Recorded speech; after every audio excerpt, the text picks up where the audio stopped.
салом бинандаҳои азиз, ба хотири таъмини субуту оромӣ, осудагии рӯзгор ва тинҷию осоиштагӣ дар кишвар барномаи иттилоотии криминалии ахбори вазорати корҳои дохилиро ин лаҳза манзуратон менамоем.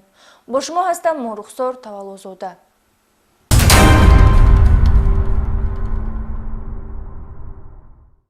истеъмолкунандаи машруботи спиртӣ бисёр вақт дар баробари вайрон намудани меъёрҳои ахлоқ дар ҷойҳои ҷамъиятӣ, инчунин дар ҳолати мастӣ ба ҷиноятҳои вазнин ва махсусан вазнин даст мезананд. ҷинояти одамкушие ки ин лаҳза шарҳи онро манзури шумо менамоем, маҳз дар натиҷаи истеъмоли нӯшокиҳои спиртӣ ва дар ҳолати мастӣ содир гардидааст.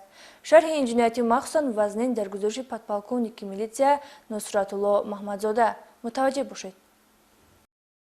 амалу рафтори зидди ахлоқиро албатта анҷомаш низ зишт ва баъзан фоҷиабор аст. шаҳрвандеро бо номи Иброҳимова Сумайя Абдураҳимовна соли таваллудаш 1984 сокини ноҳияи Файзободро милитсия аз охирҳои моҳи апрели соли равон ҳамчун шахси бедарак гардида ҷустуҷӯ мекард. аз он ки маҷмӯи чорабинҳои оперативии ҷустуҷӯӣ аз тарафи кормандони вазорати корҳои дохилӣ вобаста ба тақдири шахсияти шаҳрванд Сумайя Иброҳимова идома дошт, илова бар ин тариқи шабакаҳои иҷтимоӣ низ муроҷиатҳои видеои модари ӯ оиди бедарак гардидани духтараш паҳн гардида, барои мусоидату ҳамкории ҷомеа ҷиҳати пайдо кардан акси Сумайяи 39 сола пешниҳоди истифодабарандагони шабакаҳои иҷтимоӣ буд. аммо истифодаи чунин методҳо милитсияро қонеъ намекард. бо гузашти 7 моҳ аз бедарак гардидани Сумайя Иброҳимова дар натиҷаи амалисозии чорабинҳои оперативӣ, кормандони шуъбаи дуюми раёсати кофтикои ҷиноятии вазорати корҳои дохилӣ на танҳо сабаби бедарак гардидани шаҳрванд Иброҳимоваро муайян карданд, инчунин содир шудани ҷиноятҳои махсусан вазнин, одамкушӣ ва роҳзаниро ошкор карданд. гумонбари ҷинояти одамкушӣ Вайсиддинзода Аҳмадҷон Тоҷиддин соли таваллудаш 1984 сокини деҳаи Лолагии ноҳияи Файзобод ки пеш бо моддаи 375 кодекси ҷиноятии ҷумҳурии Тоҷикистон фирор аз хизмати ҳарбӣ ва бо моддаи 228 кодекси ҷиноятии Федератсияи Россия барои муомилоти ғайриқонунии воситаҳои нашаддор суд шудааст, дастгир карда шуд.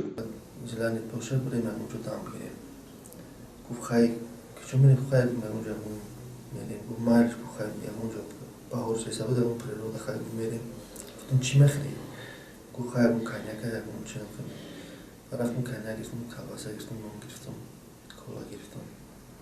Хай рафтем худа майда рафтем. Рафтем худа рафтем дара. Просто мшак хай чхелай чхнем. Парозги ядгари. Худа гузаштем рафтем боло рафтем. Там было хорошо, было так, да, хочу думать, что нахес кашло, что ты думаешь, было 10 сама, 50 сама, 60 сама. Фикр кадам это 60 азораста. Петош кадам нахес килон ковай ки майда чайда было, вы мон кади даст поша, просто нет сюда калаш каштим бог кадамаш. Там уже парт в том шаб кашло, как есть там крестом.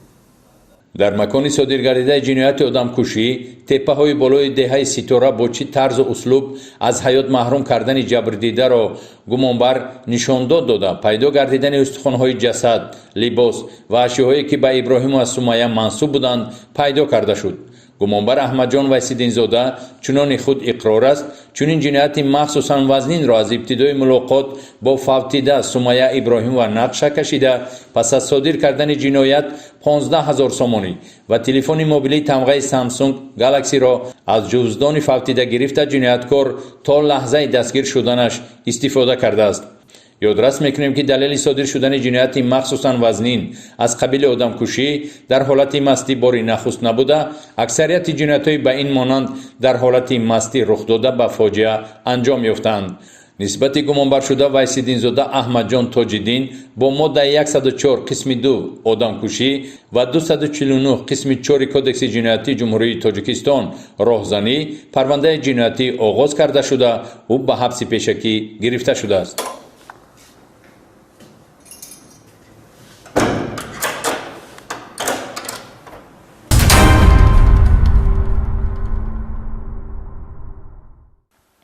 кормандони шӯъбаи вазорати корҳои дохилӣ дар шаҳри панҷакен нагузоштанд ки нафари дасти тамаъдоштаву ғоратгар Сафару Рӯзиқул соли таввалаш 1995 сокини ҷамоати деҳоти муғёни шаҳри Панҷакент моликияти борои таҳдид ба даст овардаашро ба манфиати шахсияш истифода барад. гумонбаршуда ҳамдиҳаи худ Усмонов Абубакрро таҳдид намуда бо роҳи ғоратгарӣ ошкоро 190 000 рубли русияшро аз они худ кардааст. идомаи ин ҷиноят дар гузориши майёри милитсия Акбар Шарифӣ. ин ҷинояти дараҷаи хафнокияш махсусан вазнин санаи 14 ноябр содир шудааст. тавре мақомоти милитсияи шаҳри Панҷакент хабар медиҳад, гумонбаршуда Сафаров аз бозгашти ҳамдиҳаи худ аз муҳоҷирати меҳнатӣ бохабар гашта назди худ тасарруфи маблағҳои пулии ӯро мегузорад ва бо мақсади дуздӣ тахминан соатҳои 2 шаб дар рӯи ниқоби тиббӣ гирифта бо олоти хоҷагидории табар мусаллаҳ гарида ворди манзили иstiqomatӣ номбурда мешавад. вақте ки соҳибхона аз ин ҳолат воқиф мешавад, гумонбаршуда ҳаракатҳои рӯи рост ва ошкорои ғоратгариро нисбати охирон раво дида бо истифодаи зӯроварӣ талаби маблағ менамояд ва соҳибхона илоҷи саломат монданро танҳо дар пардохти сармояи аз муҳоҷират оварда дида ба ғоратгар 38 адад купюраи 5000 дар умум 190 000 рубли русӣ медиҳад.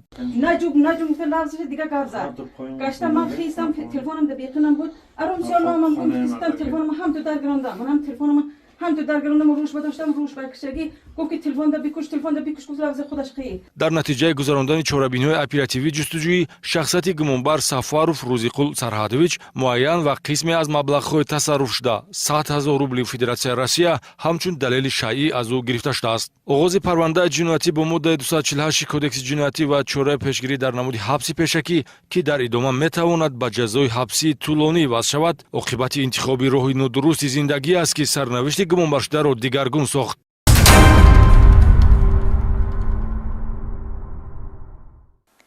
манзилҳои иstiqomatӣ дар шаҳри Кӯлоб аз ҷониби шахсони номаълум ҳадафи дуздӣ қарор гирифтанд.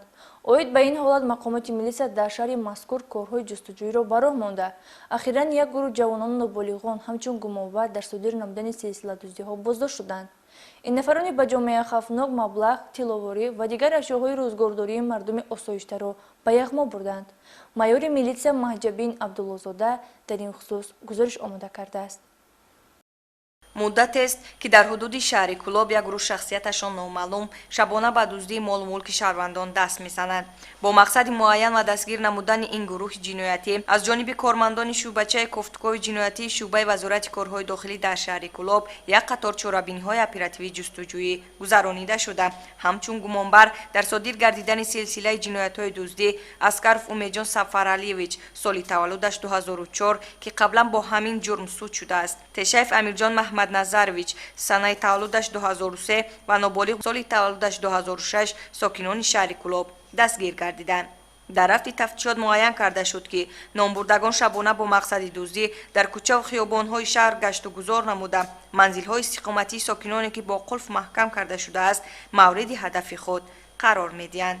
аз ҷумла гумонбаршудагон шаби 6 октябри соли 2023 аз набудани соҳибхона пайхас гарида тариқи пинҳонӣ вориди манзили истиқоматии шаҳрванд Юсупова Сафия гардида аз он ҷо 3 ҷуфт гӯшвори тилогин, як миқдор ҷавоҳиротҳои нуқрагин ва 35 000 сомонӣ пули нақдро тасарруф карда ба ҷабр дида ба маблағи 47 700 сомонӣ зарари калони пулӣ расониданд.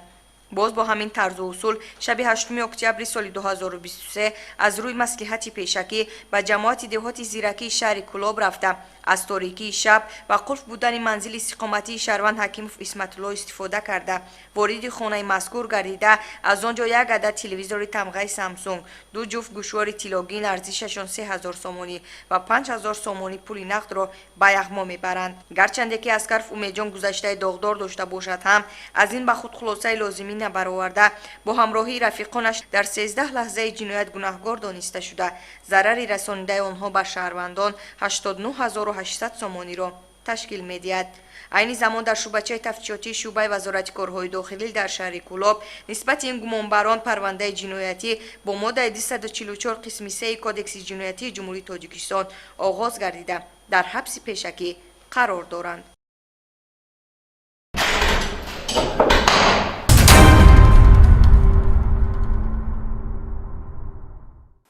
сокини 33 солаи ноҳияи Ҷабор Расулов Шероз Ҳакимов дар содир намудани ҷинояти қаллобӣ гумонбар ва нисбаташ парвандаи ҷиноятӣ оғоз гардидааст.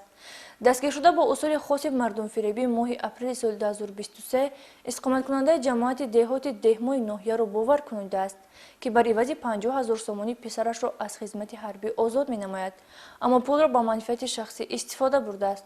шарҳи ин ҷинояти аввомфиребӣ дар гузориши навбатӣ. зимни баррасии аризаи шикоятӣ оиди суистифода шудани боварӣ, нозирони минтақавии милитсия дар шуъбаи вазорати корҳои дохилии ноҳияи Ҷабор Расулов дар кирдори шаҳрванд Ҳакимов Шероз Рӯзибоевич соли таваллудаш 1990 истиқоматкунандаи ҷамоати деҳоти ғолакандози ноҳия аломатҳои таркиби ҷиноятӣ дар моддаи 247 кодекси ҷиноятӣ пешбинишуда қаллобиро ошкор ва бо дастрасӣ талаботҳои моддаи мазкур парвандаи ҷиноятӣ оғоз карданд.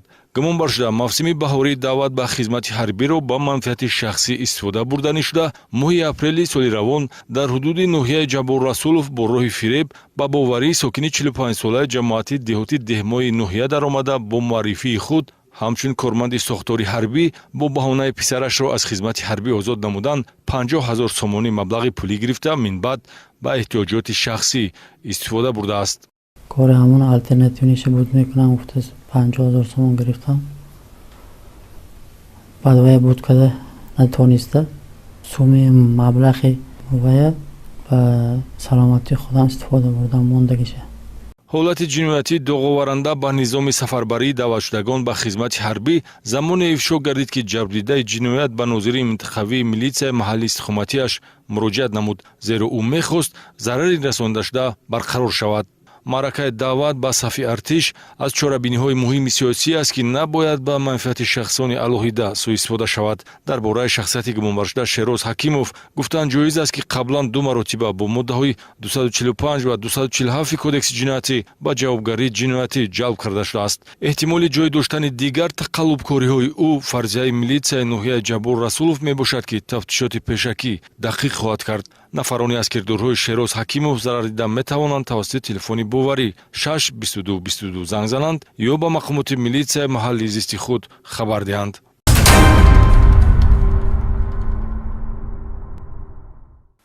бинандагони гиромӣ, инҷо расидем ба поёни барномаи ахбори вазорати корҳои дохилӣ. То ҳафтаи дигар сарбаланду хунобод.